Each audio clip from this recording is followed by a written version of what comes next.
Right. ఈ యొక్క సమయంలో కొన్ని మాటలు మనము నేర్చుకుందాం.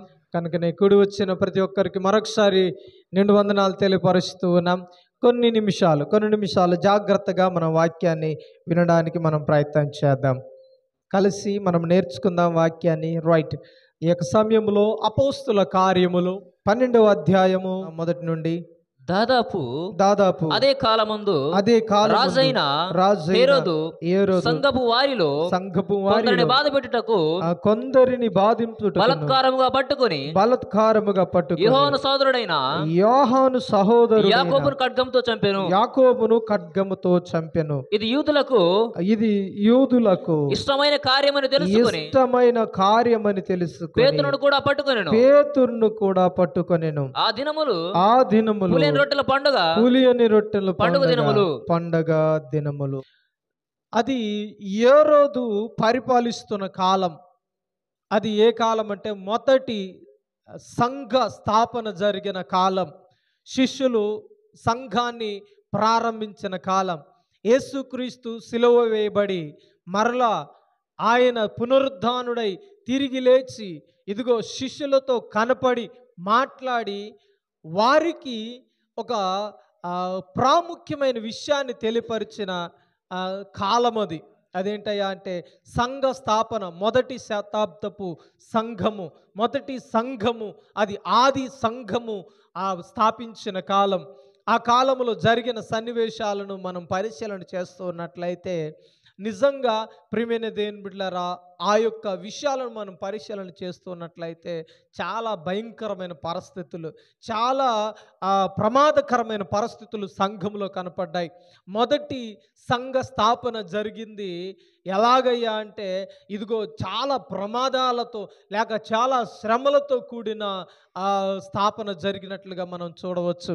అయితే మొట్టమొదటిగా మనం చదివిన పరిస్థితులు మనం పరిశీలన చేస్తున్నట్లయితే ఆది సంఘంలో జరిగిన హింస మనం పరిశీలన చేస్తున్నట్లయితే హేరోదు సంఘపు వారిని కొందరిని బాధించడానికి ఎలా తీసుకుని వెళ్ళాడంట? బలాత్కారంగా పట్టుకొని పోయాడు. ఎలాగని ఈడ్చుకొని పోయారు. నిజంగా ఇదిగో వారిని ఒక భయంకరమైన శ్రమకు, హింసకు వారిని అప్పగించడానికి ఈడ్చుకొని పోయిన పరిస్థితులు సంఘములో కనపడుతూ ఉన్నాయి. నిజంగా అలాంటి పరిస్థితుల్లో సంఘము ఆనాడు ప్రారంభించబడింది.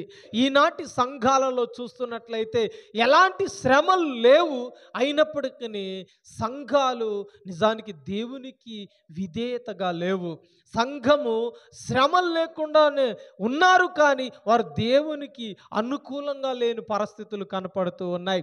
అయితే పరిస్థితులు చూస్తున్నట్లయితే భయంకరమైన హింసను మనం చూడవచ్చు. భయంకరమైన శ్రమను వారు పొందినట్లు మనం చూస్తూ ఉన్నాం. ఆధారాలు కనపడుతున్నాయి. హేరోదు ఏం చేశాడంట? బలాత్కారము చేత బలాత్కారంగా పట్టుకొని వారిని ఏం చేశాడంట? బాధించడానికి ఈడ్చుకొని పోతూ ఉన్నాడు. ఈనాడు మన ఆత్మీయ జీవితాల్లో పరిశీలన చేయాలి. మనకు ఎలాంటి శ్రమ లేదు, కానీ మనము దేవునికి సమయాన్ని ఇవ్వట్లేదు. దేవునికి మనం ఏం చేయట్లేదు? విధేయులుగా ఉండట్లేదు. మనం ఏం చేయట్లేదంటే దేవునికి మనము అనుకూలంగా బ్రతకట్లేదు. కానీ ఇక్కడ పరిశీలన చేస్తున్నట్లయితే చూడండి, శ్రమతో పాటు బాధతో పాటు ఇంకేమొస్తుందో తెలుసా? ఇక్కడ అంటూ ఉన్నాడు, అలాగే పట్టుకొని పోయిన వారిలో కొందరిలో ఎవరంట? యోహాను సహోదరుడైన యాకోబును. ఎవరిని? శిష్యుడైన యాకోబును పట్టుకొని పోయి ఏం చేశారు? ఖడ్గంతో చంపేశారు, ఖడ్గంతో ఖండించేశారు. అర్థమైందా? ఆది సంఘంలో వచ్చిన శ్రమ ఏంటంటే ఇదిగో వారు హతసాక్షులుగా మార్చబడుతూ ఉన్నారు. వారు ఏం చేయబడుతున్నారంటే చంపబడుతున్నారు. ప్రియమైన దేవుని బిడ్డలారా, దేనికోసం చంపబడుతున్నారని పరిశీలన చేస్తున్నట్లయితే వారు దేవుని కోసం నిలబడ్డారు కాబట్టి చంపివేయబడుతూ ఉన్నారు. ఈనాడు మనకు అలాంటి ప్రమాదకరమైన పరిస్థితులు లేనప్పటికీ, అలాంటి పరిస్థితులు మన జీవితంలో కనపడనప్పటికీ మనం ఏం చేస్తున్నాం తెలుసా? దేవునికి విధేయత చూపట్లేదు. రానున్న దినాల్లో వచ్చే శ్రమలేంటో తెలుసా? ఇలాంటి రానున్న దినాల్లో హింస పెరుగుతుంది. ఇదిగో ఆది సంఘము మీదకి వచ్చిన శ్రమ మన మీదకు రాబోతుంది. దానికోసం మనం ఇప్పుడేం చేయబడాలి తెలుసా? సిద్ధపడాలన్నది దేవుని యొక్క వాక్యం తెలియపరుస్తున్న మాట. కాబట్టి ఈరోజు మన ఆత్మీయ జీవితాలు పరిశీలన చేయాలి. మనం ఎలాగ ఉంటూ ఉన్నాం, మన ఆత్మీయ జీవితాన్ని ఎలాగ నడిపిస్తున్నాం, మన ఆత్మీయ జీవితంలో మనం ఎలా కొనసాగుతున్నాం అనేది పరిశీలన చేసుకోవాలి. ఇక్కడ అంటున్నాడు, ఆది సంఘములో వస్తున్న పరిస్థితులు ఏంటంటే, మొట్టమొదటిగా ఇదిగో వారు బాధింపబడుతూ ఉన్నారు, శ్రమ పడుతూ ఉన్నారు, ఇదిగో హింసింపబడుతూ ఉన్నారు. రెండో పరిస్థితి గమనిస్తున్నట్లయితే వారు ఇదిగో హతము చేయబడుతూ ఉన్నారు, చంపబడుతున్నారు. ఇంకొక మాట చెప్పాలంటే వారు హతసాక్షులుగా మార్చబడుతున్నారు. అయినప్పటికీ నీ సంఘము దేవుని విడిచిపెట్టని పరిస్థితుల్లో, దేవునికి మరింత సమీపంగా ఉండే పరిస్థితుల్లోనికి వెళ్తుందే కానీ దిగజారిన స్థితిలో వెళ్ళట్లేదు. కానీ మన ఆత్మీయ జీవితాల్లో మనం పరిశీలన చేయాలి. మనం శ్రమ వచ్చిన కొలది, శ్రమ అధికమైన కొలది మనం ఏం చేయాలి తెలుసా? దేవునికి సమీపముగా ఉండాలి. దేవునికి స్తోత్రం. ఎలా ఉండాలా? దేవునికి అనుకూలంగా మార్చబడాలి. దేవునికి మరింత దగ్గరగా, మరింత అందుబాటులో మనం ఉండడానికి ప్రయత్నం చేయాలి. అదే దేవుడు మనలో నుండి కోరేది. అందుకని ఇదిగో ప్రతి శ్రమ మనకొక మెట్టవ్వాలి. అర్థమైందా? వస్తున్న హింస మనకి ఏం చేయాలో తెలుసా? మనం ఏం చేయబడాలో తెలుసా? దేవునికి మరింతగా సమీపంగా మార్చబడితే మన ఆత్మీయ జీవితంలో అంతకంటే గొప్ప బహుమానము, అంతకంటే గొప్ప ధన్యత మన జీవితంలో ఉండదనేది పరిశీలన చేసుకోవాలి. దేవునికి స్తోత్రం. అయితే ఇంకా మన 3వ వచనంలో చదివిన మాటను మరొకసారి పరిశీలన చేస్తున్నట్లయితే, ప్రియమైన దేవుని బిడ్డలారా, ఇది యూదులకు ఇష్టమైన కార్యమని తెలుసుకొని దేవునికి స్తోత్రం. ఏంటంట ఇక్కడ పరిశీలన చేస్తున్నారా? యాకోబును చంపడం, యాకోబును ఖడ్గంతో చంపివేయడం ఎవరికి ఇష్టమైన కార్యమైందంట? యూదులకు ఇష్టమైన కార్యమైంది. వీరు దేవుని నమ్మట్లేదు, యేసుక్రీస్తుని నమ్మట్లేదు. యేసుక్రీస్తు మన కోసం వచ్చాడయ్యా, మన కోసం ఇదిగో చంపబడ్డాడయ్యా, మన కోసమే ఆయన త్యాగం చేయబడ్డాడయ్యా అనే విషయాన్ని వారు నమ్మడం లేదు. ఆయన దేవునిగా ఒప్పుకోవట్లేదు, ఆయన మెస్సయ్యగా ఒప్పుకోవట్లేదు వారు. పైగా ఆయనే దేవుడు అని చెప్తూ ఉంటే ఏం చేస్తున్నా తెలుసా? వీరి మీద ఏం చేస్తాడు తెలుసా? ఇదిగో దుమ్మిగా పడి వారిని హతం చేయడానికి, ఇదిగో శిష్యులను హతమార్చడానికి ప్రయత్నం చేస్తూ ఉన్నారు. అందుకనే యాకోబు చంపబడిన తర్వాత వీరు చెప్తున్న మాట ఏంటంటే, అది వారికి ఇష్టమైన కార్యమైందట. ఏమైందట? ఇష్టమైన కార్యమైందట. ఈరోజు చంపబడడం ఎవరికి ఇష్టమైన కార్యం అంటే, ఇదిగో చంపేవారికి కాకూడదు, కానీ చచ్చిపోయే మనకు ఇదిగో ఏం చేయాలి తెలుసా? దేవుని కోసం చనిపోవడం మనకి ఇష్టమైన కార్యంగా మార్చబడాలి. దేవునికి స్తోత్రం. దేవుని కోసం నిలబడి, దేవుని కోసం ఇదిగో మనం బ్రతుకుతున్నప్పుడు, దేవుని కోసం మనం శ్రమ పడుతున్నప్పుడు, దేవుని కోసం మనం హతసాక్షులు అవుతున్నప్పుడు అది మనకి ఇష్టమైన కార్యముగా మార్చబడాలా. దేవునికి స్తోత్రం. కానీ ఇక్కడ చూడండి, ఎవరికి ఇష్టమైన కార్యమైందంటే, ఇదిగో చంపుతున్న వారికి ఇష్టమైన కార్యమైంది. శిష్యులను చంపడం, యేసుక్రీస్తు నమ్మిన వారిని చంపడం వారికి ఏమైందంట? ఇష్టమైన కార్యమైందంట. అందుకనే ఇంకా ముందుకు చదువుతున్నట్లయితే, పేతురును కూడా వారు పట్టుకొనెను. ఎవరంటే పేతురుని కూడా చంపడానికి, పేతురుని కూడా పట్టుకొని ఈడ్చుకొని పోయారు. ఎందుకని? పరిశీలన చేస్తుంటే ప్రియమైన దేవుని బిడ్డలారా, పేతురు ముందు వరుసలో ఉన్నాడు. యాకోబు, యోహాను శిష్యులందరూ ముందు వరుసలో ఉన్నారు. ఎక్కడ? యేసు ప్రభుని నమ్మిన దాంట్లో. ఎక్కడున్నారు? యేసు ప్రభుని అనుసరించట్లో ఎక్కడున్నారు? యేసు ప్రభు అంటే ఏంటో తెలుసుకున్న వారిలో ముందు వరుసలో ఉన్నారు. ఈరోజు మన ఆత్మీయ జీవితంలో పరిశీలన చేస్తున్నట్లయితే, అందుకనే రెండవ విషయాన్ని పరిశీలన చేస్తున్నట్లయితే, పేతురును కూడా పట్టుకొని, యాకోబును చంపడం కాదయ్యా, యాకోబును పట్టుకోవడం కాదు, యాకోబును హతమార్చడం కాదు, కానీ ఇదిగో పేతురును కూడా ఏం చేయాలా? చంపివేయాలని ప్రయత్నాలు చేస్తూ ఉన్నారు. ఇలాంటి ప్రయత్నాలు చేస్తున్నప్పుడు ప్రియమైన దేవుని బిడ్డలారా, ఇదిగో పేతురు దొరికాడు. పేతురును పట్టుకొని తీసుకుని వెళ్తున్నాడు. 4వ వచనంలో మనం పరిశీలన చేస్తున్నట్లయితే ఏమనుంది చూడండి. అతనిని పట్టుకొని అతనిని పట్టుకొని చెరసాల్లో వేయించి చెరసాలలో వేయించి పస్కా పండుగ ఆ పస్కా పండుగ అయిన పిమ్మట ప్రజల యొద్దకు అతని తేవలను ఉద్దేశించి అతనిని తేవలనని ఉద్దేశించి అతనికి కావలుటకు అతనిని కావల ఉండుటకు 4 చతుష్టయములు అతనికి కావలిగా ఉండుటకును 4 చతుష్టయములు 4 చతుష్టయములు ఆ సైనికులు అతనికి అప్పగించెను. సైన్యములను సైన్యములకు అతనిని అప్పగించను.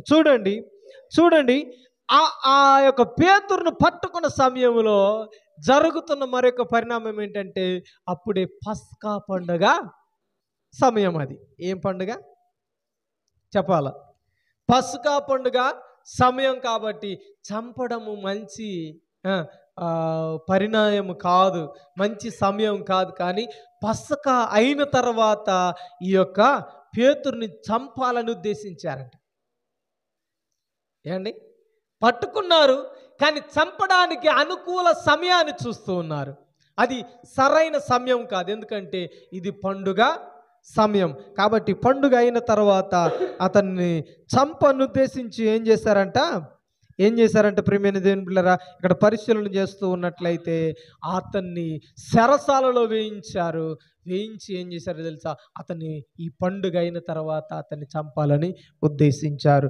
అందుకనే ఇక్కడ మనం గమనిస్తున్నట్లయితే అతని కొరకు కావలి ఎండుటకు 4 చతుష్టాయుధములు సైన్యములకును అతనిని అప్పగించెను.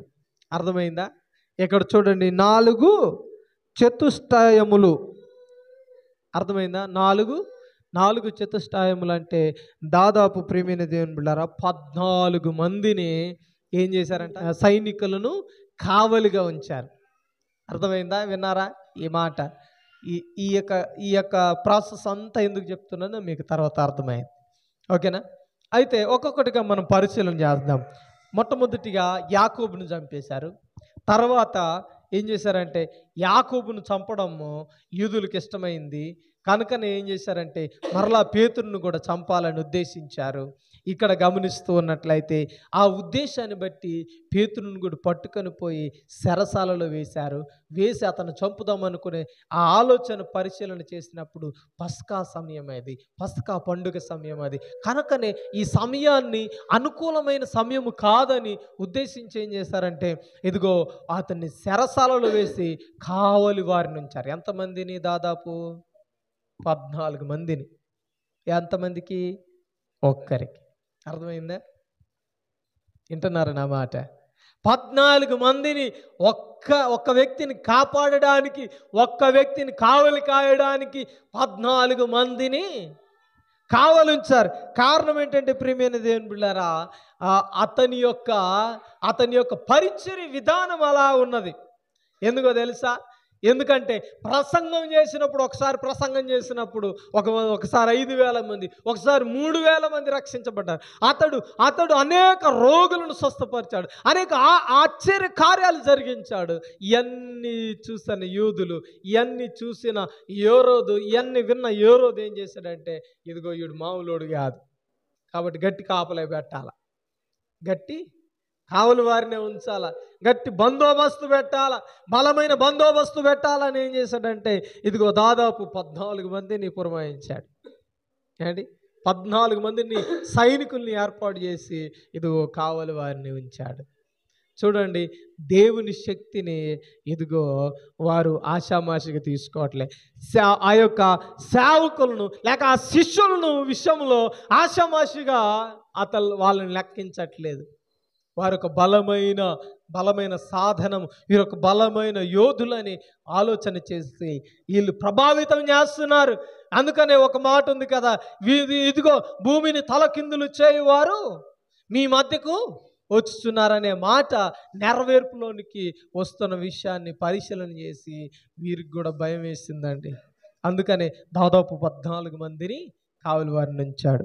పరిశీలన చేస్తుంటే ప్రియమైన దేవుని బిడ్డలారా, చూడండి, ఇక నుండి జరిగే పరిణామాన్ని మనం చాలా జాగ్రత్తగా పరిశీలన చేయాలి. చూడండి, ఇప్పటి వరకు జరిగిన విధానము, వారు పేతురును అరెస్ట్ చేశారు, బంధించారు, పట్టుకున్నారు, ఇవన్నీ ఒక ఎత్తు. అయితే ఇక్కడ నుండి సంఘము యొక్క ప్రాధాన్యత మనకు కనపడుతుంది. దేవునికి స్తోత్రం. సరసాలలో వేయబడి ఉన్నాడు ఎవరు? శిష్యుడు, లేక ఆ దైవ సేవకుడు, సంఘ కాపరి. ఇదిగో శిష్యులైన వారు బంధించబడుతూ హతమార్చబడుతూ ఉన్నప్పుడు ఇదిగో సంఘము చేయవలసిన పనేంటో 5వ వచనములో నుండి మనం పరిశీలన చేస్తున్నట్లయితే చూడండి, 5వ వచనం నుండి మనం జాగ్రత్తగా చదువుదాం. 5వ వచనం. పేతురు చెరసాలలో ఉంచబడెను. చెరసాలలో ఉంచబడెను. సంఘమైతే అతని కొరకు అత్యాసక్తితో దేవునికి ప్రార్థన చేయుచుండెను. దేవునికి స్తోత్రం. మరొకసారి చాలా జాగ్రత్త చదువుతాను, వినండి జాగ్రత్తగా. పేతురు అయితే ఎక్కడున్నాడంట? పేతురు చెరసాలలో ఉంచబడెను. సంఘమైతే అతని కొరకు అత్యాసక్తితో దేవునికి ప్రార్థన చేయుచున్నాడు. దేవునికి స్తోత్రం. సేవకుడు బంధించబడ్డాడు. సేవకుడు ఏం చేయబడ్డాడు? నేడో రేపో హతసాక్షి అయిపోబోతున్నాడు. ఖడ్గంతో చంపివేశారు ఒక సేవకుని. నెక్స్ట్ పేతురుని కూడా హతమార్చాల. ఖడ్గముతోనో ఉరితోనో సిలువతోనో ఏదో ఒక రకంగా అతన్ని చంపివేయాలని ఉద్దేశించారు. యూదులైన వారు ఉద్దేశించారు, హేరోదు ఉద్దేశించాడు. ఈ ఉద్దేశాన్ని నెరవేర్పులోనికి రాబోతుంది. ఎప్పుడు? పస్కా అయిపోతే ఆ కార్యం జరిగిద్ది. వాళ్ళ ఉద్దేశంలో ఉంది, వాళ్ళ దృష్టిలో ఉంది. ఇదే ఆలోచన చేశారు. అందుకనే చాలా గట్టి బందోబస్తు పెట్టారు కదా. అయితే ఇలాంటి పరిస్థితుల్లో ప్రియమైన దేవుని బిడ్డలారా, చూడండి, ఈ పరిస్థితులన్నీ ఎవరు చూస్తున్నారు? ఏమండి, ఎవరు చూస్తున్నారు? సంఘము కూడా చూస్తుంది. ఎందుకో తెలుసా? పైన రాయబడి ఉంది, సంఘములో కొందరిని అని ఉంది. ఏమండి, సంఘపు వారిలో కొందరిని బాధించడానికి, హింసించడానికి, చెరసాలలో బంధించడానికి ప్రియమైన దేవుని బిడ్డలారా ఏం చేయబడుతుందో తెలుసా? హింస పాలవుతుంది సంఘం. ఇలాంటి టైంలో నిజంగా మన సంఘములో కానీ ఇతర సంఘాలలో కానీ ఒకవేళ ఎక్కడ మన దగ్గరలో ఉన్న సంఘాలలో హింస చెలరేగితే, ఇదిగో దేవుని నమ్ముకున్న వారికి శ్రమ వస్తుందయ్యా అని చెప్తే, ఒకవేళ మనం ఏం చేస్తాం చెప్పాలి అక్క అన్న, ఏం చేస్తాం చెప్పాలి? ఎప్పుడు ఎస్కేప్ అవుదామా? ఎలా తప్పించుకుందామా కదా? ఎవరో చూస్తారేమో, నేను కూడా నిన్నటిదాకా చర్చికి వెళ్ళాను కదా, నిన్నటి వరకు సంఘంలో ఉన్నాను కదా, నన్ను గుర్తుపెడితే ఇదిగో అక్కడే పట్టుకుని నన్ను కూడా శానసాలలో వేసేస్తారేమో, నన్ను కూడా బాధ పెడతారేమో, నన్ను కూడా హింసిస్తారేమో అని పారిపోయే పరిస్థితుల్లో ఇప్పుడు సంఘాలు ఉన్నాయి కదా. అలాంటి పరిస్థితుల్లో విశ్వాసులు ఉంటూ ఉన్నారు కదా. ఆది సంఘంలో చూడండి ప్రియమైన దేవుని బిడ్డలారా, సేవకుని బంధించారు. అయితే సంఘము పారిపోవట్లేదు. కానీ సంఘము తప్పించుకోవడానికి ఇంకా ఈ దేవుడు వద్దురా, ఇదిగో ఈ సేవకుడు వద్దురా, ఈ యొక్క పరిచయం వద్దు, ఈ సంఘం వద్దని పారిపోవట్లేదు. కానీ సంఘమంతా కలిసి ఏం చేస్తున్నారంట? సేవకుని కొరకు ప్రార్థన చేస్తున్నారు. దేవునికి స్తోత్రం. ఏమండి, ఎవరి కొరకు? బంధించబడిన వారి కొరకు ప్రార్థన చేస్తున్నారు. హింస పడుతున్న వారి కొరకు ప్రార్థన చేస్తున్నారు. ఇక్కడ మెన్షన్ చేసింది ఏంటో తెలుసా? పేతురు కొరకు సంఘమంతా ఏం చేస్తుంది? అత్యాసక్తితో ప్రార్థన చేస్తున్నారట. దేవునికి స్తోత్రం.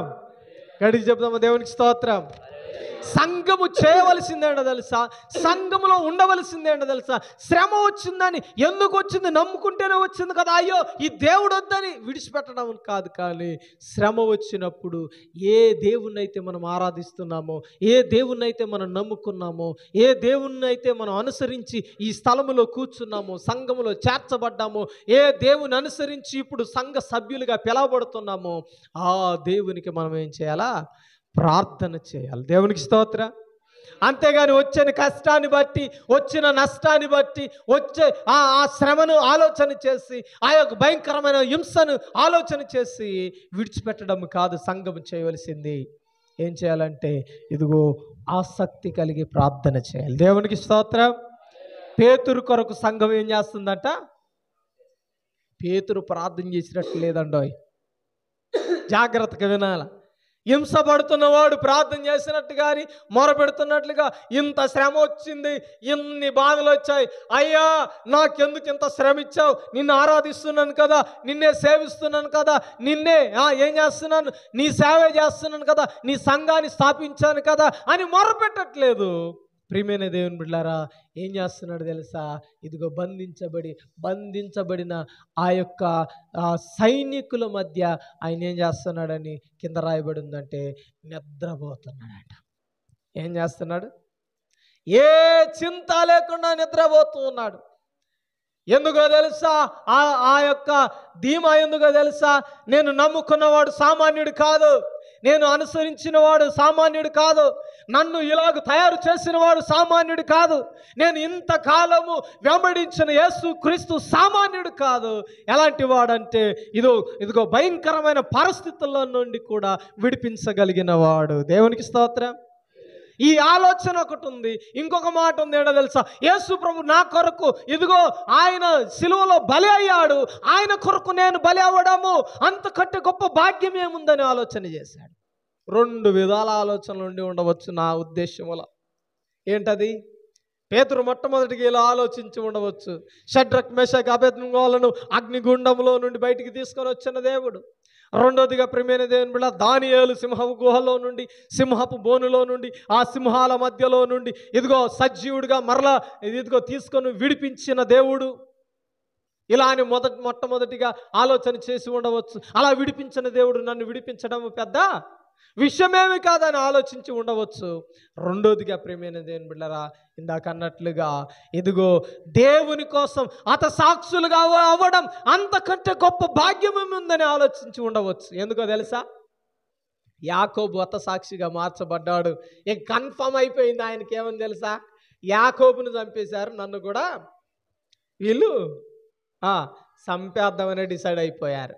వీళ్ళు నన్ను ఏదో ఒక రకంగా చంపేయడానికే తీసుకొని వచ్చారు. కాబట్టి ఇదిగో ఏది జరిగినా దేవుని చిత్తమే, దేవుని కోసం బలవుదాం అనే ఉద్దేశం కలిగి ఎలాంటి భయం లేకుండా బ్రతుకుతూ ఉన్నాడు, ఎలాంటి భయం లేకుండా చింత లేకుండా నిద్రపోతున్నాడు. ఏమంటే ఒకవేళ నువ్వు అరెస్ట్ చేయబడితే, ఒకవేళ నువ్వు చెరసాలలో ఉంచబడితే, ఏదైనా బాధ నీ జీవితంలో ఉంటే ఇదంతా వద్దండి, కనీసం హాస్పిటల్లో ఉంటే నువ్వు ప్రశాంతంగా నిద్రపోతావా? చెప్పాలా? నువ్వు ప్రశాంతంగా నిద్రపోతావా? నిద్రపోతామా మనం? ఏమండి? అంత ప్రమాదం కాదు. అయినా సరే హాస్పిటల్లో ఉంటే మనం నిద్రపోతామా ప్రశాంతంగా? పోలేం కదండి.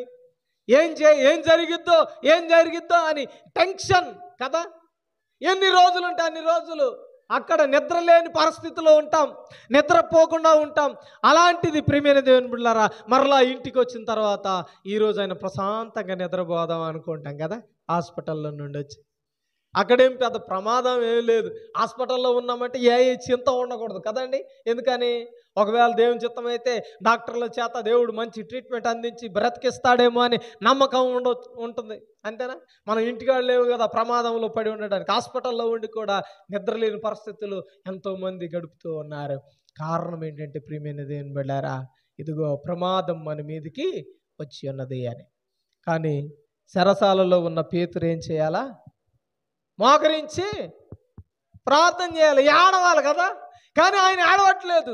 ఎందుకయ్యా అని మనం పరిశీలన చేస్తున్నట్లయితే తన విశ్వాసం ఎంత గొప్పదో. కానీ సంఘానికి టెన్షన్ ఉంది, సంఘానికి ఆ యొక్క భారం ఉంది. అమ్మో, మా సేవకుడు చనిపోవడానికి వీలేదు, మా సేవకుడు హతమవ్వడానికి వీలేదు. అనేక సంఘాలు కట్టాలి, అనేకులను రక్షించుకోవాలి, అనేకులను యేసుక్రీస్తు కొరకు సంపాదించాలి. కాబట్టి విడిపించబడి రావాలని ఏం చేస్తున్నాం తెలుసా? శ్రద్ధ కలిగి ప్రార్థన చేస్తున్నాం. దేవునికి స్తోత్రం. ఈరోజు సంఘం ఎలాగుండాలో తెలుసా? హింస పొందుతున్నా సరే ఇదిగో ఆసక్తి కలిగి ప్రార్థన చేయగలిగిన సంఘముగా ఉండాలి. దేవునికి మహిమ కలుగును గాక. అలాగుంటేనే సంఘము ఏం చేయబడుతుందో తెలుసా? అనేకుల్ని రక్షణలోనికి నడిపిస్తుంది. ఈరోజు మన ఆత్మీయ జీవితాల పరిశీలన చేయాలా. ఎదుగో 5వ వచనంలో సంఘం ఏం చేస్తుంది తెలుసా? చాలా ఆసక్తిగా పేతురు కొరకు ప్రార్థన చేస్తున్నారు, సేవకుని కొరకు ప్రార్థన చేస్తున్నారు. మనము ప్రార్థన చేస్తామా అంటే మన చుట్టుపక్కల వారు శ్రమ పొందుతుంటే మనము ప్రార్థన చేయలేని వారిగా ఉంటున్నాం. నశించిపోయే వారు అనేకులు మన పక్కన నశించిపోతుంటే వారి కొరకు మనం ప్రార్థన చేయలేని వారిగా ఉంటూ ఉన్నాం. కానీ సంఘములో ఉన్న నీవు ఏం చేయాలి తెలుసా? భారంగా ప్రార్థన చేయగలగాలి. అందుకని ఇక్కడ అంటూ ఉన్నాడు చూడండి, ఇదిగో ఆ సంఘము ప్రార్థించిన ప్రార్థన ద్వారా జరిగిన అద్భుత కార్యాన్ని మనం పరిశీలన చేస్తున్నట్లయితే చూడండి 6వ వచనంలో, హేరోదు అతనిని వెలుపలికి తీసుకుని అతనిని వెలుపలికి తీసుకొని రావాలనుండగా ఆ రాత్రి పేతురు 2 సంఖ్యలతో బంధింపబడి పేతురు 2 సంఖ్యలతో బంధింపబడి ఇద్దరు సైనికుల మధ్య చూడండి ఇక్కడ ఇందాక చెప్పిన మాట, ఇద్దరు సైనికుల మధ్య నిద్రించుచుండెను. ఏ బాధ లేకుండా నిద్రపోతున్నాడు కదా. రైట్. కావలి వారు మరియు కావలి వారు తలుపు ఎదుట కాచుకొని చుండిరి. చెరసాల కాచుకొని చుండిరి. ఇదిగో ప్రభుదూత. చూడండి ఇక్కడ నుండి చూడండి, ఆ సంఘము చేస్తున్న ప్రార్థనకు దేవుడు సమాధానం పంపిస్తున్నాడు. ఇప్పుడు పేతురు ఎక్కడ ఉన్నాడు చెప్పాలి? చెరసాలలో ఉన్నాడు, నిద్రపోతూ ఉన్నాడు. అర్థమైందా? మొట్టమొదటిగా సంఘం అయితే ఇదిగో అతని కొరకు ప్రార్థన చేస్తుంది. రెండోదిగా పరిశీలన చేయండి, అక్కడ సంఘం అయితే ప్రార్థన చేస్తుంది, పేతురు అయితే నిద్రపోతున్నాడు. ఎలాంటి చింత లేకుండా, ఎలాంటి భయం లేకుండా. కారణం ఏంటంటే ఇందాక అన్న 2 కారణాలు అవ్వచ్చు. ఈరోజు కింద 7వ వచనంలో మరొక విషయాన్ని తెలియపరుస్తున్నాడు చూడండి, ఇదిగో ప్రభుదూత. దేవుడు తన దూతను పంపించి ఏమంటున్నాడంటే, ఇదిగో ప్రభుదూత అతని దగ్గర నిలిచెను. ప్రభుదూత అతని దగ్గర నిలిచెను. అతడుండు గదిలో వెలుగు ప్రకాశించెను. దేవునికి స్తోత్రం. ఏం జరిగిందండి? సంఘం చేస్తున్న ప్రార్థనకు ప్రభుదూత ఏం చేయబడింది? పేతురు దగ్గరికి రావడం జరిగింది. చూడండి, ఇక్కడ ఒక విషయాన్ని పరిశీలన చేయాలి. సంఘం చేస్తున్న ప్రార్థన ప్రభు విన్నాడు, తన దూతను పంపిస్తూ ఉన్నాడు. దేవునికి స్తోత్రం. ఏం చేశాడండి? పేతురు నమ్మకము ఒమ్ము కాల, సంఘము ప్రార్థన ఒమ్ము కాల. ఒకటి, పేతురు అతమైనా అది దేవుని చిత్తమే అనుకుంటూ ఉన్నాడు.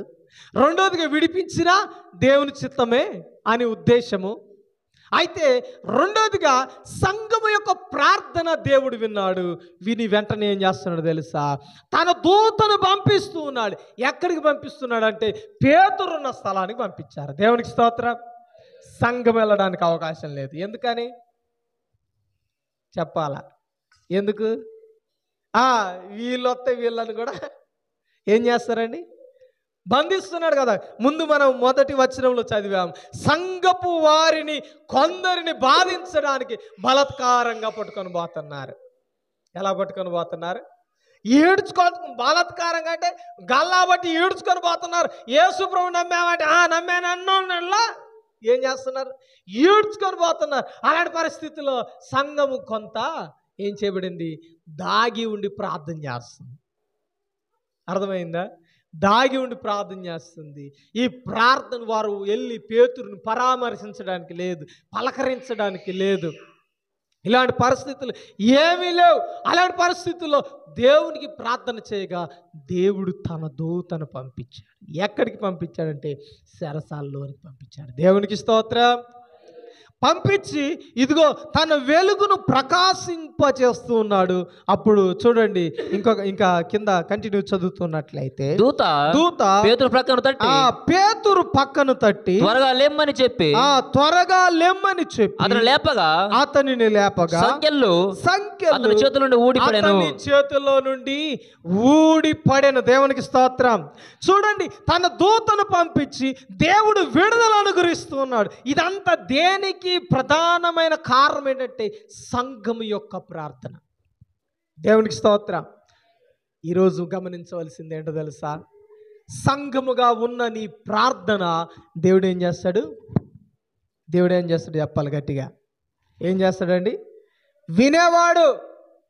నువ్వు ప్రార్థన చేస్తే దేవుడు వింటాడు. ఇదిగో సంఘం ప్రార్థన చేస్తుంది సేవకుని కొరకు, బంధకాలలో ఉన్న సేవకుని విడిపించడానికి. ప్రియమైన దేవుని బిడ్డలారా, ఇదిగో దేవుడు తన యొక్క గొప్ప కార్యాలను జరిగిస్తూ ఉన్నాడు. సంఘము చేసిన ప్రార్థన ద్వారానే గొప్ప కార్యాలను జరిగిస్తూ ఉన్నాడు. ఎలాగయ్యా అంటే, ఇదిగో దూతను పంపించి వెలుగు ప్రకాశింపచేసి ఇదిగో బంధించబడి ఉన్న సేవకుని విడిపించాడు. అందుకని అన్నాడు, 2 చేతులకు వేయబడి ఉన్న సంఖ్యలు ఏం చేయబడ్డాయంట? ఊడి పడెను అన్నది. దేవునికి స్తోత్రం. నీవు చేసే ప్రార్థన ద్వారా నువ్వు ప్రార్థన చేయగలిగితే, నువ్వు మోకరించగలిగితే, ఏ బంధకాలలో ఉన్నా సరే ఆ బంధకాలు ఊడిపడతాయి. దేవునికి స్తోత్రం. ఏ సంఖ్యల చేత బంధించబడి ఉన్నా ఆ సంఖ్యలు ఏం చేయబడతాయి? ఊడిపడతాయి. అందుకని అంటున్నాడు, ఎవరి కొరకు నువ్వు ప్రార్థన చేస్తున్నావో అర్థమైందా?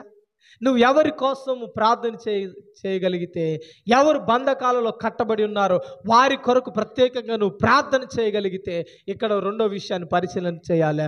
ఆసక్తి కలిగి ప్రార్థన చేయగలిగితే, ఆ ఆసక్తి కలిగిన ప్రార్థన ఏం చేయబడుతుంది తెలుసా? బంధకాల నుండి విడిపిస్తుంది. దేవునికి స్తోత్రం.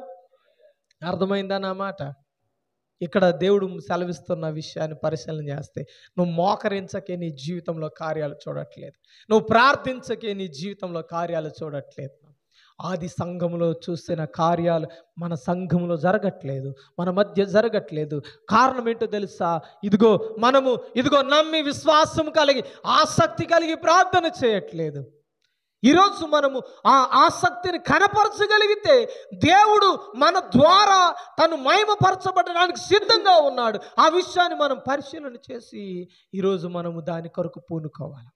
దేవునికి స్తోత్రం. ఈరోజు సంఘము చూడండి ఎంత ఆసక్తిగా ప్రార్థన చేస్తుందో, ఎంత విధేయతగా ప్రార్థన చేస్తుందో, ఎంత నమ్మకంతో ప్రార్థన చేస్తుందో. ప్రియమైన దేవుని బిడ్డ, నమ్మశక్యమైన కార్యాలు జరుగుతూ ఉన్నాయి. పేతురు కూడా ఆలోచించని కార్యాలు జరుగుతున్నాయి. పేతురు జైలుకి వెళ్ళేటప్పుడు ఆలోచించాడా? సంఘంతో చెప్పాడా? పర్లేదు మీరేం బాధపడొద్దు, నేను తిరిగి వస్తాను అన్నాడా? ఎక్కడ కూడా భరోసా ఇచ్చినట్లేదు.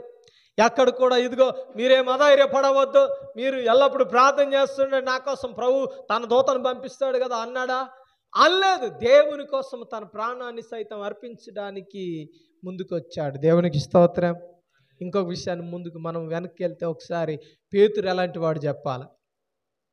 ఎలాంటి వాడండి? ముందుగా యేసు ప్రభు ఉన్నప్పుడు ఎలా చేశాడు ఏమండి?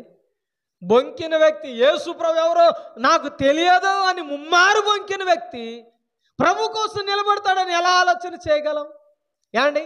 ఒక చిన్న పిల్ల వచ్చి అడిగితే, ఒక చిన్నది వచ్చి అడిగితే ఏమో తెలుసా? ఆయన ఎవరో నాకు తెలియదని ఏం చేశాడంట? ఒట్టు వేసుకోవడానికి తెగించను అని ఉంది. ఆయన తెలియదని చెప్పడానికి కూడా తెగించేశాడంట పేతురు.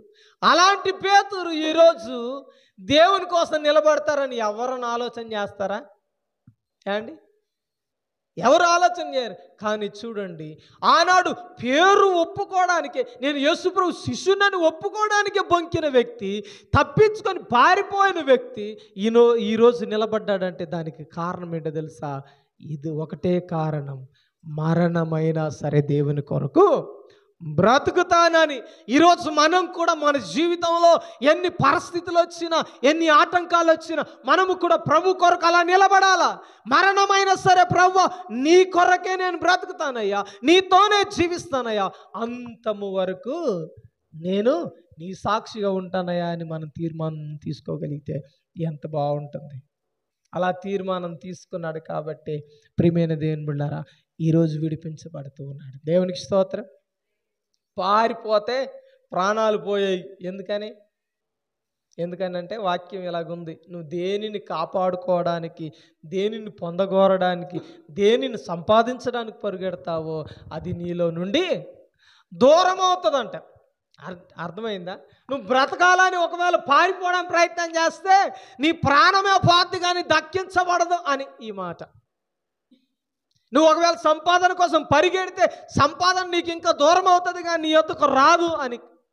బంధాల కోసం నువ్వు పరిగెడితే ఆ బంధాలు నీకు దూరం అవుతాయే కానీ నీకు సమీపం అవ్వవని. కాబట్టి ప్రియమైన దేవుని బిడ్డలారా, దేవుని కోసం మనం నిలబడగలిగితే దేవుడు మనకేం చేస్తాడో తెలుసా? మనకేం కావాలో అది ఇస్తాడు.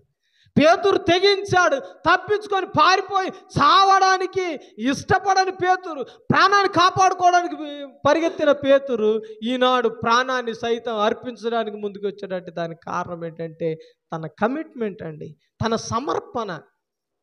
చూడండి, దేవుని కోసం నిలబడ్డాడు కాబట్టి దేవుడు తన సంఘపు ప్రార్థన విని ఏం చేశాడు తెలుసా?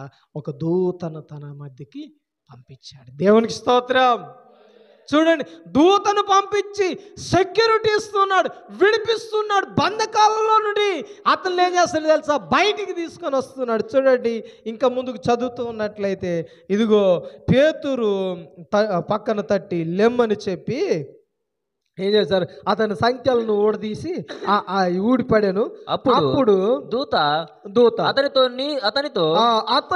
నీవు నడుము కట్టుకొని నువ్వు నడుము చెప్పులు తొడుక్కోమను. చెప్పులు తొడుక్కోమని అతడు అలాగ చేసిన తర్వాత అతడు అలాగ చేసిన తర్వాత దూత నీ వస్త్రములు పైన వేసుకుని నా వెంట రమ్మని అతనితో చెప్పాను. అతడు వెలుపలికి వచ్చి దూత వెంబడి వెళ్ళి దూత వలన జరిగిన నిజముగా గ్రహింపక తనకు దర్శనము కలిగెను తలంచెను. దేవునికి స్తోత్రం. ఆఖరికి పేతురే నమ్మాలి సఖ్యం కానీ గొప్ప కార్యాన్ని దేవుడు చేశాడు. ఏమనుకుంటున్నాడు తెలుసా? పడుకొని ఉన్నాడు కదా, నిద్రపోతున్నాడు చక్కగా, ఏ చింత లేకుండా నిద్రపోతున్న వ్యక్తి ఏమనుకుంటున్నాడంటే దూత వచ్చింది, సంఖ్యలు ఊడిపడినాయి, లేపింది, వస్త్రాలు పైన వేసుకో, ఇదిగో పద వెళ్దాం అని అన్న తర్వాత ప్రియమైన దేవుని బిడ్డారా, ఆయన ఆలోచన చేసింది ఏంటో తెలుసా? ఇదంతా ఒక కళ అనుకున్నాడు. ఏమనుకున్నాడు? కల్లో జరుగుతుంది ఇదంతా కదా. ఏమనుకుంటావు? ఒకవేళ మనం కూడా మన మధ్య కూడా దేవుడు వచ్చి నీకు స్వస్థత ఇచ్చానయ్యా, నిన్ను విడిపించానయ్యా అంటే మనం నమ్ముతామా అండి? ఇది నమ్మశక్యమైన పని కాదే, ఇది దర్శనమేమో అనుకుంటున్నాడంట. దూత వచ్చి అతన్ని విడిపించి అతన్ని బయటికి తీసుకుని వెళ్తూ ఉండగా ఇవన్నీ ఆలోచన, ఇది నిజంగా జరిగింది కాదులే కానీ ఇది కల్లో జరుగుతుందేమో అనుకుంటున్నాడు ఏమండి. అందుకనే ఒక మాట, పేతురు ఎప్పుడు ఆలోచన చేయలే. పేతురు బంధించబడిన రోజు ఇలా ఆలోచన చేయలే, రాత్రి దూత వస్తుంది, దేవుడు దూతను పంపిస్తాడు, నన్ను విడిపిస్తుంది అని ఆలోచన చేయలే. మరణమైతే మరణం అవుదామని ఆలోచన చేశాడు. అందుకని ఇది ఒక కళ అనుకున్నాడు, ఇది ఒక దర్శనం అనుకుంటున్నాడు. నేను దర్శనాన్ని చూస్తున్నానయ్యా, అది ఎంత అద్భుతంగా ఉంది ఈ దర్శనం అనుకుంటూ ఉన్నాడు. గ్రహింపలేదంట. దేవునికి స్తోత్రం. అలాంటి గొప్ప కార్యాలు ఇది ఎలా జరుగుతుందంటే ఒక విషయాన్ని మీరు పరిశీలన చేయాలా, సంఘము చేస్తున్న ప్రార్థన. హల్లెలూయా. చూడండి, ఈ కార్యాలన్నీ జరుగుతున్నాయి, ఇదిగో సంఖ్యలు ఊడిపడుతూ ఉన్నాయి. ఇక్కడ చూడండి, దూత వచ్చింది, సంఖ్యలు ఊడిపడ్డాయి, విడిపించబడ్డాడు, బయటికి తీసుకొని వస్తున్నాడు. ఈ కార్యాలన్నీ జరగడానికి ఒకటే కారణం ఏంటో తెలుసా? 5వ వచనంలో ఉంది, అత్యాసక్తితో సంఘము దేవునికి ప్రార్థించుచుండెను. దేవునికి స్తోత్రం. ఇప్పుడు చెప్పాల, సంఘం ఐక్యత కలిగి అత్యాసక్తితో ప్రార్థన చేయగలిగితే ఎన్నో గొప్ప కార్యాలు వారి జీవితంలో, మన జీవితంలో చూస్తామనే విషయాన్ని మనము చాలా జాగ్రత్తగా పరిశీలన చేయాలి. దీనికోసం ఏదో ప్రత్యేకమైన ఈ లోకంలో ఉంటారు కదా, ఈ లోకంలో అంటారు కదా, ఇదిగో నువ్వు ప్రత్యేకంగా ఇది చేయాలా, ఇదిగో ఇలాగ చేయాలి, ఇది సమర్పించాలా, దీన్ని బలి ఇవ్వాలా. ఏం బలి అవసరం లేదండి. నీ హృదయాన్ని పరిపూర్ణంగా దేవునికి సమర్పిస్తే చాలు, యేసుక్రీస్తుకు సమర్పిస్తే చాలు. యేసుక్రీస్తు యొక్క గొప్ప కార్యాలు మన జీవితంలో జరుగుతాయి. హల్లెలూయా. పేతురు చూడండి, వెంబడించి యేసుక్రీస్తు ఉన్నంత కాలము నిజంగా అటు ఇటు కానీ భక్తిని కనపరిచాడు. కానీ యేసుప్రభు ఎప్పుడైతే తనను బలపరిచి ఇదిగో సంఘ స్థాపన కొరకు అతను ఒక రాయిగా నిలబెట్టాడు, అప్పటి నుండి త్యాగము, ఇదిగో తన ప్రాణాన్ని త్యాగం చేయడానికి కూడా, తన ప్రాణాన్ని అర్పించడానికి కూడా తెగించినట్లుగా మనం చూస్తూ ఉన్నాం. ఎక్కడ కూడా తను ఆలోచన చేయలేదు. అందుకనే విడిపించబడిన ఆ పరిస్థితులను కూడా ఇదొక దర్శనమేమో అనుకుంటున్నాడు. నిద్రపోతూ ఉన్నాను కదా, చక్కని దర్శనం వస్తుందని ఆలోచన చేస్తున్నాడు. ప్రియమైన దేవుని బిడ్డారా, కాబట్టి దాన్ని మనం చదువుతున్నప్పుడు కూడా అలాగే ఆలోచన వస్తుంది. ఏంటి దూత రావడం ఏంటి కదా, ఇదొక కలే అనుకుంటాం కదా, కల్లో జరుగుతాయి కానీ ఇవన్నీ నిజం జరగవండి అని ఆలోచన చేస్తారు. కానీ దేవుడు తన దూతను, ప్రభువే తన దూతను పంపించినట్లుగా ఇక్కడ రాస్తూ ఉన్నాడు. దేవునికి స్తోత్రం, హల్లెలూయా. కాబట్టి మనం ముందుకు వెళ్తూ ఉన్నట్లయితే చూడండి, మరికొన్ని విషయాలు మనం పరిశీలన చేస్తున్నట్లయితే మొదటి కావలివాని రెండవ కావలివాని దాటి పట్టణమునకు పోవు ఇనుప గౌని యొద్దకు వచ్చినప్పుడు దానంతట అదే వారికి తెరుచుకొనెను. వారు బయలుదేరి తెరుచుకొనెను. వారు బయలుదేరి ఒక వీధి దాటిన వెంటనే దూత అతనిని విడిచిపోయాను. చూడండి ఎక్కడ దాకా వచ్చిందండి దూత, ఏండి చెప్పాల, కావలి వారందరిని దాటించేదాకా వచ్చింది. దేవునికి స్తోత్రం. ఎక్కడ దాకా దూత తీసుకొచ్చాడంటే మొదటి కావలి వారు, రెండో కావలి, మూడో కావలి కూడా కదా. ఎందుకని చెరసాలలో ఉన్నాడు మొదటి కావలి వారు, ఇద్దరి మధ్య నిద్రపోతున్నాడు కదా. రెండో కావలి వారిని కూడా దాటారు. అంటే ఆ గేట్లు ఉంటాయి, మొదటి గేటు రెండో గేట్ అని ఇక్కడ చెప్తున్నాడు కదా. మొదటి కావలి వారు రెండవ కావలి వారిని కూడా ఏం చేశారు, దాటిచ్చి గవిని అంటే ఇదిగో ఆ పొలిమేరలు కూడా దాటిచ్చి పట్టణం లోపలికి పంపించి దూత వెళ్ళిపోయిందండి. దూత విడిచిపెట్టి వెళ్ళిపోయినట్లుగా చూస్తూ ఉన్నాం. దేవునికి స్తోత్రం. చూడండి దేవుని కాపుదల చూడు, మర్రా అక్కడ విడిపించి ఇక నువ్వు వెళ్ళిపోయేటన్నా అని అనట్లే. కావాలి వారు ఎంతమంది ఉన్నారు, మొట్టమొదటిగా చెప్పాను మీకు అర్థం అవ్వాలని, 14 మంది కావాలి వారు ఉన్నారు. వారిని అందరిని ఒక్కొక్కరిని దాటించుకుంటూ దేవుడు ఏం చేశాడు తెలుసా, పట్టణం లోపల ఆ గేటు ప్రవేశింపచేసి దూత వెళ్ళిపోయినట్లుగా చూస్తూ ఉన్నాం. ప్రభు కావలి కాస్తే లేక ప్రభు సెక్యూరిటీ ఇస్తే ఎవరు కూడా మనల్ని పట్టలేరు. అది 14 మందే కాదు, 14,000 మంది ఉన్నా సరే. అర్థమైందా? చూడండి ఎంత గొప్ప కాపుదల ఇచ్చాడు. ఈరోజు నీవు ఆసక్తిగా ప్రార్థన చేయగలిగితే నీ జీవితంలో గొప్ప కాపుదల నువ్వు పొందుకోగలవు. దేవునికి స్తోత్రం. అర్థమైందా? ఈరోజు నువ్వు నమ్మిన నీ విశ్వాసాన్ని బట్టి నువ్వు విడిపించబడతావు. బంధకాలలో ఏ బంధకాలలో ఉన్నావో నాకైతే తెలియదు, కానీ ఇదిగో నీ బంధకాలలో నీవు ఉన్నప్పుడు దేవునికి నువ్వు అప్పగించగలిగితే, దేవుని చేతికి నువ్వు అప్పగించగలిగితే, దేవుని చేతికి నిన్ను నీవు సమర్పించుకోగలిగితే దేవుడు ఏం చేస్తాడు తెలుసా, నిన్ను ఏం చేస్తాడట, బంధకాలలో నుండి విడిపిస్తాడు. దేవునికి స్తోత్రం. కాబట్టి నువ్వు చేయవలసిన పని ఏంటో తెలుసా, అత్యాసక్తిగా ప్రార్థన చేయాలి. సంఘములో ఎవరైనా బలహీనంగా ఉన్నారా, వారి కొరకు అత్యాసక్తితో నువ్వు ప్రార్థన చేయి. అయితే వారి బంధకాలు ఊడి, అనారోగ్యం అనే బంధకాలు ఊడిపడి ఏం చేయబడతాడో తెలుసా, ఇదిగో విడిపించబడతారు. ఇది దేని వల్ల జరుగుతుందంటే సంఘము వల్ల జరుగుతుంది. దేవునికి స్తోత్రం. కాబట్టి పేతురు బంధించబడ్డాడండి. బంధించబడ్డప్పుడు పేతురుకైతే ఏ చింత లేదు, కానీ భారము చింత ఎవరికి కలిగిందో తెలుసా, సంఘానికి కలిగింది. నశించిపోయే వారిని చూసినప్పుడు ఎవరికి భారం కలగాలో తెలుసా, మనం అనుకుంటాం ఏమని తెలుసా, సంఘంగా కూడుకుంటున్నాం మనం ఏమనుకుంటాం, ఇది సేవకుని పని, సంఘం అది ఎదగాలన్నా, నశించిపోయేవారు రక్షించబడాలన్నా ఎవరు ఏం చేయాలా, సేవకుడు వెళ్ళాలి, సేవకుడు సువార్త చెప్పాలి, సేవకుడు ప్రార్థన చేయాలి, సేవకుడే ప్రయాసపడాలని ఆలోచన చేస్తాం. కానీ అది సేవకుని పని కాదు. సంఘం చేయవలసింది ఏంటో తెలుసా, నశించి వారి కొరకు ఏం చేయాలి తెలుసా, మీరు ప్రయాసపడి ప్రార్థన చేయాలి, అత్యాసక్తితో ప్రార్థన చేయాలి. ఇదిగో శ్రద్ధ కలిగి వారికి సువార్తను ప్రకటించబడాలా. అందుకని ఒక మాట ఉంది యోధాపత్రికలో, కొందరినైనా ఏం చేయాలి, అగ్నిలో నుండి బయటికి లాగినట్లుగా కొందరినైనా రక్షించాలంట. దేవునికి స్తోత్రం. కాబట్టి ఈరోజు ప్రియమైన దేవుని బిడ్డలారా, బంధించబడిన సేవకుని కొరకు, వింటున్నారా నా మాట, బంధించబడిన సేవకుని కొరకు సంఘం ఎలా ప్రార్థన చేస్తుందో తెలుసా? అత్యాసక్తితో ప్రార్థన చేస్తుంది. నేను ఇక్కడితో ముగిస్తున్నాను, జాగ్రత్తగా వినండి. మరి చాలా విషయాలు ఉన్నాయి తర్వాత జరిగిన పరిణామాలు. ఎక్కడంటే ఒక గదిలో అందరూ కూడుకొని ప్రార్థన చేస్తున్నారు. నిజంగా సంఘమే నమ్మశక్యము కాని గొప్ప కార్యాలు దేవుడు చేశాడు. సంఘం కూడా ఇదిగో ఆ ఉద్దేశంతో ప్రార్థన చేయలేదేమో అనిపిస్తుంది. ఎందుకని?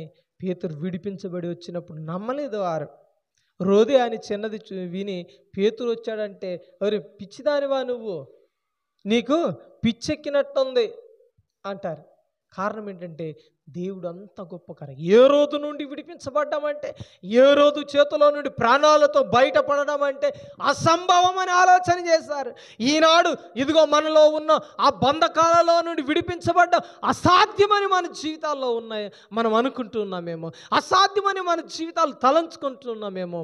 అయితే దేవునికి అసాధ్యమైనది ఏదీ లేదనేది మనం గ్రహించవలసిన వారముగా ఉన్నాం. దేవునికి స్తోత్రం.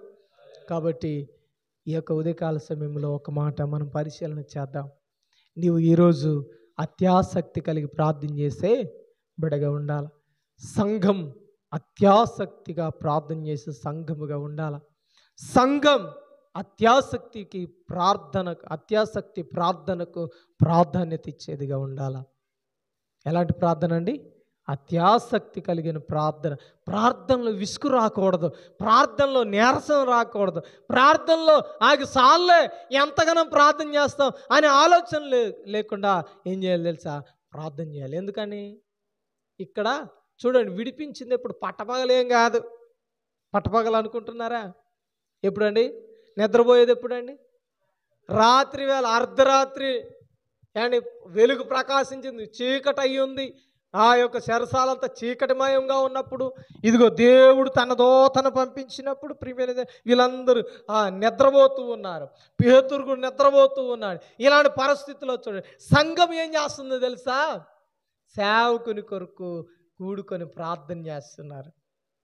ఏమండి, ఏ రోజన్నా రాత్రి అంతా ప్రార్థన చేశారా? ఎవరికైనా బాగలేకపోతే మన చరిత్రలో ఎప్పుడన్నా ఉందా? ఆల్ నైట్ అంటే ఆవులిస్తూ ఉంటాం కదండి.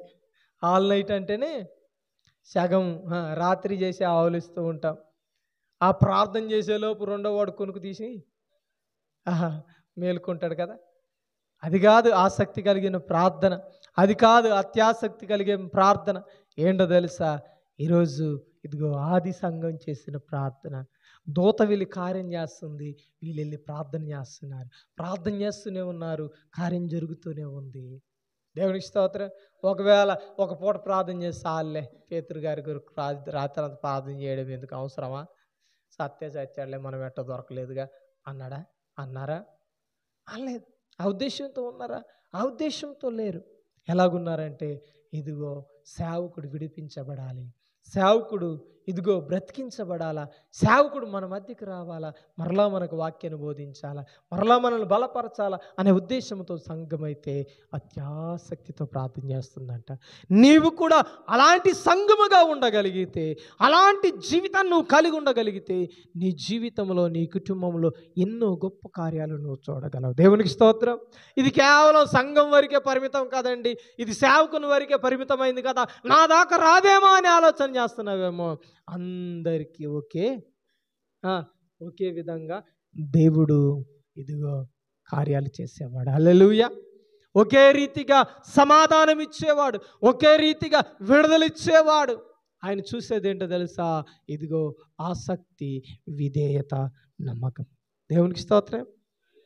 కాబట్టి ఈ మూడింటిని బట్టి నీ జీవితంలో నువ్వు ప్రార్థనలో నువ్వు ఉంటున్నావో లేదో, నువ్వు చేసే ప్రార్థన ఎలాగుందో ఒకసారి పరిశీలన చేసుకొని సరి చేసుకోవాల్సిందిగా ప్రేమపూర్వకంగా కోరుతూ, ఈరోజు చెరసాలలో ఉన్న పేతురు విడిపించబడ్డాడు.